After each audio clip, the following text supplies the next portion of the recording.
All right, everyone, I am so excited about this year's podcast. I know that we've done some rebrands before, so I wanted to take the time at the beginning of this year to explain to you why rebrand, what to expect this year, and why it's going to be amazing. So we're rebranding just to really focus in on what the podcast is really focused on, which is everything from pregnancy to parenting. If you've been listening for the last 5 years, oh my gosh, is it 6? This will be my 6 years. Oh my gosh, I've been podcasting 6 years. If you've been listening for this long, you know that 1, we have gone through a few rebrands, and 2, all of the episodes are about either trying to conceive, pregnancy, postpartum, birth, parenting.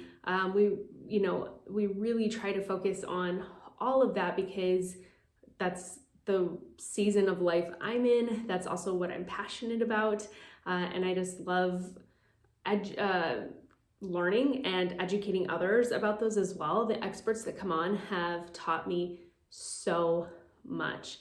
We're close to 300 episodes, and almost every single one of those have been an interview with somebody else, which means we've had on almost 300 guests on this podcast, and those are all people that we are learning from and that we get to grow and learn together. So it's so exciting. I love this work that I'm doing, and the rebrand is just to really focus on what the podcast is focusing on, and so that others can find the content more easily as well. I love the meaning behind Morning Hava. I'm such a word nerd. My spiritual beliefs are really important to me, which is where Hava plays in. You can always go back and listen to what that means, but I feel like the messaging wasn't clear. Like Morning Hava doesn't necessarily tell you what you're going to be hearing about in the podcast, and so it's harder for people to find and to know what the content is that they're getting into. So I just really wanted to make it super simple and easy for people to know what the podcast is about, know what they're getting into, be able to find it and learn and grow with us together. So the Pregnancy to Parenting Show with Elizabeth Joy, which I'm really excited about. And if you've been listening for a while, you know that I'm a doula, a birth educator, and a prenatal coach. So that's really where I focus on, but I interview others all about trying to conceive, hormones, pregnancy, birth. We do some birth stories sometimes, which is always really, really fun. Postpartum, parenting. I'm like just getting into the parenting stage, really. Even though I have a 3-year-old, I feel like the first couple of years is like keeping them alive. So yeah, I'm really excited about what this year is going to bring. I'm going to be posting a ton more on Instagram and have some amazing resources, education, and tools for you guys to take advantage of as well. If you're watching the YouTube video, I'm doing something new as well. I've never recorded my episodes that I record by myself for YouTube before. So if you're watching the YouTube video, you're seeing me do this. So sorry if I'm a little bit awkward. I'm learning how to do this as well. I am wearing Carlo. He's with me right now. So if you hear baby coos in the background, it is him. If you're watching the YouTube video, yes, my microphone is pinned to his beanie. So, using my son as a microphone stand, it's no big deal. Also, if you're waiting to hear the birth story, Vito's going to be coming on soon. We'll be talking about it. I can't even start talking about it, I feel like, without getting emotional or starting to cry. So I don't want to, but there's a lot of things that happened that we haven't shared yet. So I feel like I'm still processing it. When I really think about that day and everything that happened, I just get really emotional like I am right now. So I don't think I'm quite ready, but I think we will be soon, and it'll be easier with Vito here just to play off of, because he remembers things that I don't, and we each had a different experience. So I'm excited for him to come on and to share that. This week we're doing something really fun. We're going to do 5 days of episodes, 5 days of giveaways.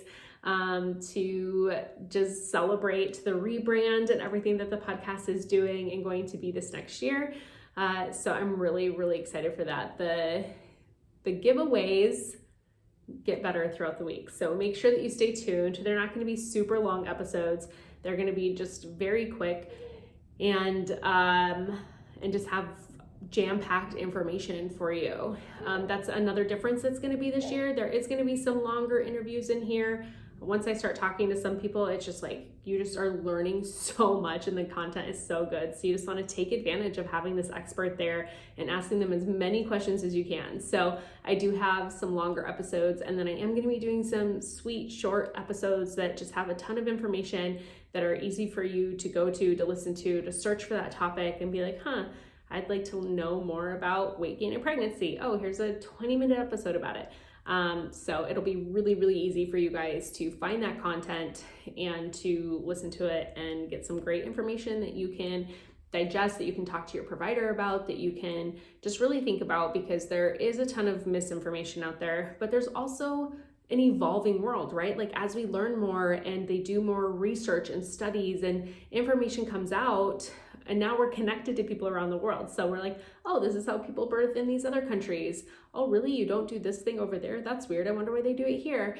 And so we're continually learning, and the information is evolving. And if you've been listening for a long time, you also know that even if evidence-based research has come out about a certain topic, it takes 15 to 20 years for that research to start to be implemented in the birthing world.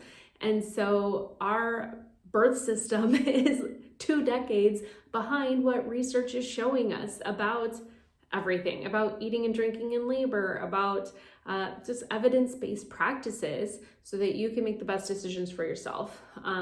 There are so many great OBs that are up to date on things and really are pushing to change the game from the inside out. And I love that. There's one OB here that I learned about not too long ago who I've referred people to. I've never had the privilege of working with him, but he's getting older and he's going to retire. So it's hard, especially usually some of those retirement age OBs, some of them are very stuck in their ways. And then you get the few that are like, no, I delivered breech babies 40 years ago, so I'm still going to do it now.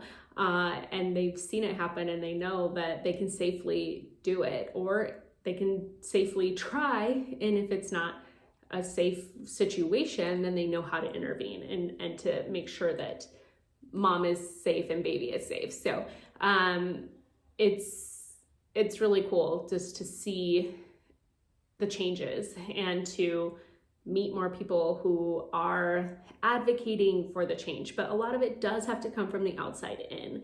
So one topic that I wanted to talk about today, just to kickstart this relaunch, this new brand, and what we're doing this week with 5 days of interviews, quick topics, giveaways, and fun. I wanted to talk about birth plans. You guys all know I'm a huge advocate for birth plans, but I want to talk about why they have failed you. And like I said, I'm an advocate for them, so I want you to have one, but I see them fail over and over. And I've heard the stories from you guys saying that you created a birth plan, you did everything that you were supposed to do, and your birth plan failed you. So first of all, I want to validate that. Like, you did so much to prepare, and it sucks. It sucks when things do not work out the way that you planned them to be or what you thought in your head. But a few reasons why they fail is the lack of education around them. So the goal of a birth plan isn't that you have this plan that's going to go point by point by point by point. I've had one birth plan that went according to plan, and even then one thing didn't happen according to plan. But I've had 3 babies, 3 plans, and one worked out the way that I wanted it to. So, but the thing behind that is your plan is there to educate you, so you know your options. So when obstacles arise, that you know what your options are instead of somebody just coming in and telling you what you have to do. Like, okay, well, your labor's not moving fast enough, let's start you on Pitocin. And you're like, man, I really didn't want to use Pitocin. But you didn't research what your other options are. What are the alternatives of Pitocin? What are the benefits? Could it benefit me in this situation? What are the risks? What are the risks of Pitocin? And that's also a part of your birth plan, is looking for those red flags of providers. When they're only giving you one side of a situation, that is a red flag. So if your provider is telling you that you need to have your baby by 40 weeks, otherwise you have to get an induction because it's unsafe for the baby to stay in the womb. Well, did they tell you what are the risks of induction? Or are they just saying, we need to get this baby out because it's convenient and your risk of stillbirth goes up slightly? However, your risk with induction of adverse things happening increases significantly. And are they telling you that? Are they telling you the risks of using Pitocin? Are you educated on, in case of induction, like if I need to be induced, what are my options? What are they gonna do? What, am I a first-time mom? That's a big, big thing to consider. Inductions go much more smoothly with second, third, fourth, fifth time parents versus first time. If you're a first-time mom, that impacts your Bishop score. So if you need to have an induction, it's important to know, what is a Bishop score? What is my Bishop score? And that'll give you an indicator of whether induction will work for you or not. And since I'm keeping these episodes short and sweet, I don't have time to go into every single thing of like, what's your Bishop score? But that will be addressed this year on the podcast for sure, or in the resources that I am going to be offering you guys this year. But basically it's going to be, your Bishop score is going to tell you about your body, your cervix, different things to take into consideration to see if you're a good candidate for induction and how likely induction is to succeed. That's important. That is so important to know going into this. If you're a first-time mom, you're 1 centimeter dilated, you're barely effaced, your induction is not going to go very well, and you have a much higher rate of having a cesarean.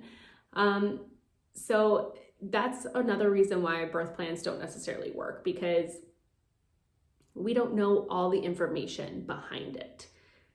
We also are leaving off very important things that we need. So let's say you're not planning on getting induced, you're not planning on having a cesarean, but those situations arise again. So your birth plan needs to have your plan, your in case of induction, and your in case of cesarean on there.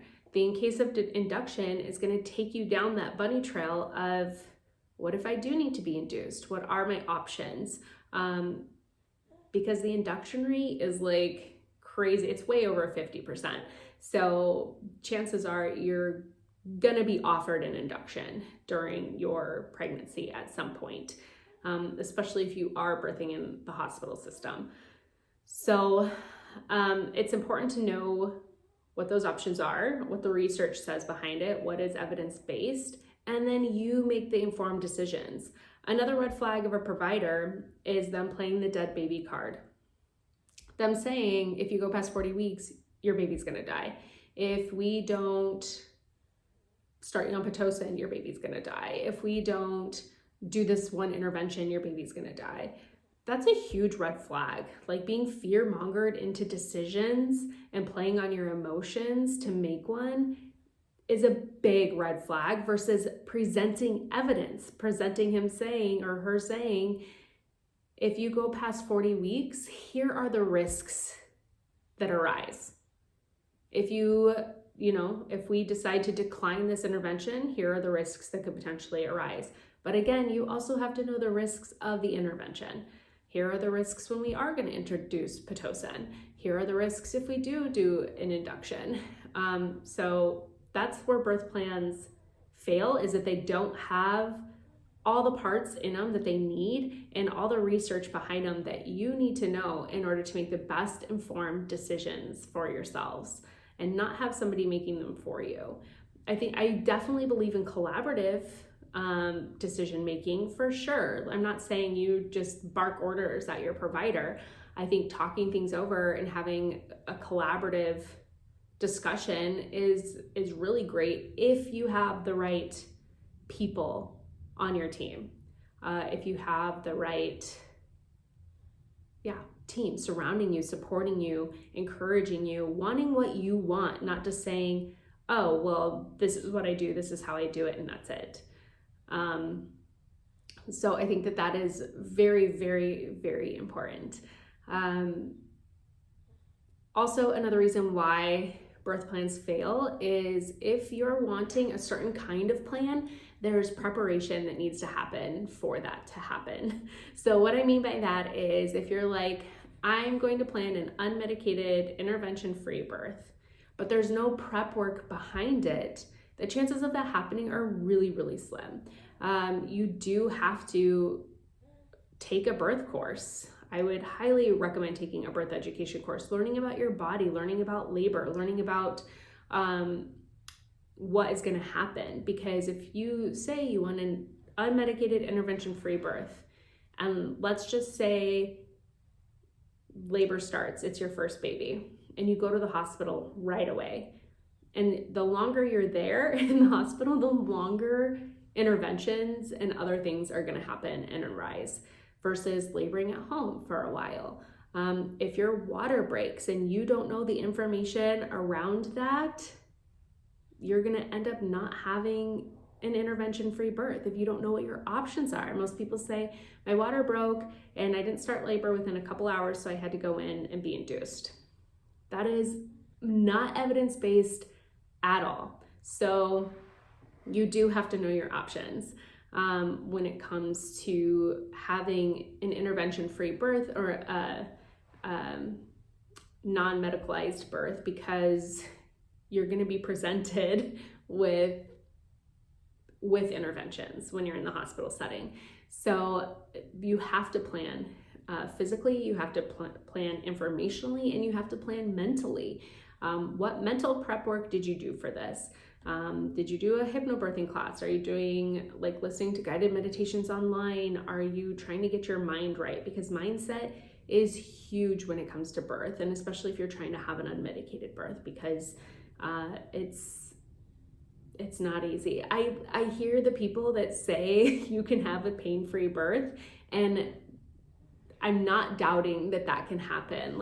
Trust me, I have taken hypnobirthing. I have read the orgasmic birth book. I have taken so many birth courses and done tons of mental preparation work. I have never had a pain-free birth out of all three of mine. I'm not saying that it's possible, but I'm not somebody who's going to tell you hey, if you get your mind in the right place, you can have a pain-free birth, because I think that then messes with you a little bit, because if you didn't, then it's oh, well, did I do something wrong? How come I'm not doing it right? All these other people are having pain-free births, and I don't know. Again, not doubting it can happen. It's just never happened for me. Maybe if we go for another one, it will miraculously happen. I don't know. But it is really important to prepare. Another reason that a birth plan has failed you is you didn't discuss the options with your provider ahead of time. Or you chose to do your birth plan really late in the game. You chose to do your birth plan toward the end of your third trimester. A lot of times you go over them with your provider at 36 weeks. And at that point, you're telling them this is what I want. This is, my desires for my birth. And they're oh, you can't have that. I'm sorry, you have to have continual fetal monitoring. I'm sorry, you have to have this thing or that thing. And you're oh, okay, well, I was really hoping not to. And then they're telling you that you have to. And it's easy to then at that point just be oh, okay, well, you know better than I do, I guess. But if you've done the research and you know what those things lead to, continual fetal monitoring leads to a higher C-section rate, and you're at a practice that already doesn't have a great C-section rate because most of them don't in the United States, that's something I would question. Or know your rights. we're going to get to that. That's another reason. But waiting to have these conversations with your provider to see what the red flags are. Like, you could absolutely love your provider. Maybe you've been through a lot with your provider. Maybe they helped you get pregnant. You went through fertility struggles. Maybe they've been your gynecologist since you were 16 and it's been 20 years and you're finally having a baby and you want them to be there. Just because you love your provider does not mean they are the right person for your birth. And that's okay. It's okay to switch to somebody else to get the birthing experience that you want. So your birth plan should be used as a tool to find the right provider, and to really be able to build a team around you. So if you're waiting till 36 weeks to ask the hard questions, to ask to see if they're really on board, you might be disappointed in the answers that you get. And then the final reason I'm going to talk about why your birth plan has failed you is not knowing your rights, not knowing what you can say yes and no to, which, just so you know, is anything. You can say yes or no to anything.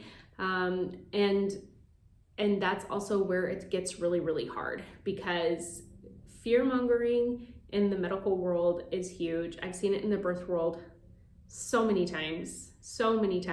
And then hearing the stories from the people that write in about, this is what my provider said, and then then I felt like I had to use this intervention, I had to use Pitocin, I had to, get an epidural or whatever it was. You don't know maybe what your rights are, what your, again, options, and what you can really say no to, and how to advocate for yourself. So last one is advocating for yourself. What are your rights? How do you advocate for yourself? Is your partner on board with your plan? Are they advocating for you too? Do you have a doula? If you do, did you talk to them in advance about advocation? Like, hey, how do you feel about advocating? How are you going to help me in a situation where I'm saying this is what I want and the provider's pressuring me into another decision? Like, how do we approach that? Have those conversations, and really, really set yourself up for success, because again, I've been to so many births that you just hear things you don't want to, and it gets really frustrating going into births feeling like you're already fighting, because that's how a lot of them that I've gone to feel. The things that people say that are outrageous and outdated and not evidence supported, and then the client, you having a baby, feel like, oh, okay, like you read the research, eating and drinking in labor is okay. But a nurse comes in and is like, oh, sorry, you can't eat that. And you're like, oh, okay. Instead of just being like, oh, it's okay, I know the research on it, I'm comfortable eating food. And if she's like, no, you really can't, you can be like, it's okay, thank you so much. I know you were doing your job. I'm really comfortable eating food while I labor. And it's knowing how to stand up for yourself in a way that's nice. Like what I just said didn't sound, you guys, my mind is like losing words. What's the word that starts with a C? Confrontational. It didn't sound confrontational. It didn't sound mean. It didn't sound angry. You are just advocating for yourself. You know your rights. You're just saying, hey, you know what? I know what the research says about food and drink. I know you were doing your job. I know that it's a hospital policy. Policies aren't laws. You can't get arrested or in trouble because you went against hospital policy by eating a granola ball or a granola bar. I said bog sweet, those granola balls from Made Good. Or, for eating that while you were laboring, just for like a little extra nourishment. So it's okay to advocate for yourself, but it helps even more if your partner's on board. They're advocating for you as well, because you're in labor. Have so many things going on, hormones, emotions, it's spiritual, it's physical, it's everything. So having a partner on board, a doula, a team around you that's going to support you, and that will definitely help it be so much more successful, or at least for you, if your plan doesn't go accordingly, to feel like you were validated and heard and you were along for the decision making. Like I said, I've had 2 births not go according to plan, but because I chose the right team, I knew my options, I was educated, and I felt fully supported, I felt okay. Like I never once felt like, man, like this doctor failed me, this midwife failed me, this system failed me. They didn't listen to what I wanted. I was fully listened to. I was validated in my decision making. But things didn't go according to my quote unquote plan. But because I did the research, I was informed. I included the in case of things on there. I was okay with everything that happened. So I just wanted to talk about, again, why birth plans fail, because I want you to have a birth plan. I want you to be educated. I want you to be supported in the decisions that you're making. So this isn't to say your birth plans failed, you throw them out the window, they don't work. I've heard that from so many people in the medical industry, like, oh, we just look at birth plans and we kind of laugh because they never go according to plan. And that's really, really sad. Because when you're supported in those decisions, it can. And of course, things can change. You can have these preferences that change in the moment. Like, birth is unpredictable, but being educated and informed makes such a huge difference. So I want you to feel empowered going into your experience, and I want you to feel supported. And a birth plan is a great tool to use to make sure you have the right team, that you are supported, that you're getting everything that you want for your plan. So I just wanted to share that with you today. I'm so excited about what this year is going to bring. If you have not already signed up for my first trimester survival guide, the link will be in the notes. If you haven't signed up for my waiting list yet, the link will be in the notes for some really exciting things coming out really soon, and my email list as well, so that you can stay in the loop, that you can get more information, and that you're going to be able to see everything that's coming out. And I think that I'm a funny email writer, but you might not have the same humor as I do. But I amuse myself when I'm doing it, because we always can't take everything so seriously either. But it's a fun way for me to try to get out more information to you guys, to make sure that you feel supported in this leg of the journey that you're on, and to stay connected with my community. All right, so we do have a giveaway for today. And for those of you listening right now, this episode is coming out at the beginning of January. All giveaways are going to be closing January 31st, 2024, which it happens to be my birthday. But at the end of the month, all giveaways are going to be closed. I want to give people a few weeks to listen to this, to get caught up. But I don't want somebody like listening to this a year from now trying to enter a giveaway. So make sure that you are staying tuned. If you want to win the giveaway for today, it's going to be a $10 gift card to either Amazon, Target, or Starbucks. What you have to do is screenshot this episode on your phone and DM me to eSandos on Instagram. So screenshot this episode, send it to my DMs. If you don't have Instagram, because I don't want to discriminate against those who don't. I actually salute you. You're amazing for not having it. You can email me. You can screenshot it and email me at elizabeth@elizabethjoy.co. So screenshot this episode, show me that you're listening, DM me or email it to me, and you'll be entered into the giveaway for $10 gift card. And I will be doing that on January 31st. All right, once again, I'm so excited about this year. Thank you for being along for this ride. Some of you have been along for 6 years. Some of you have joined the train recently. And I'm just so honored that you take time out of your day, out of your schedule, to be a part of this podcast, a part of this community. And I can't wait to continue to learn and grow from the amazing experts that we have on this year. And then stay tuned for the rest of the week, because we have episodes dropping Monday, Tuesday, Wednesday, Thursday, Friday.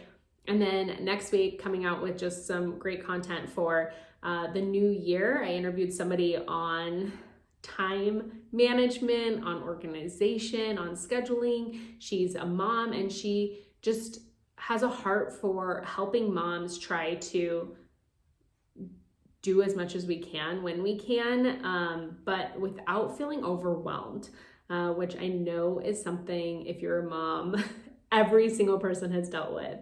I have felt overwhelmed multiple times, probably every single day for a while now.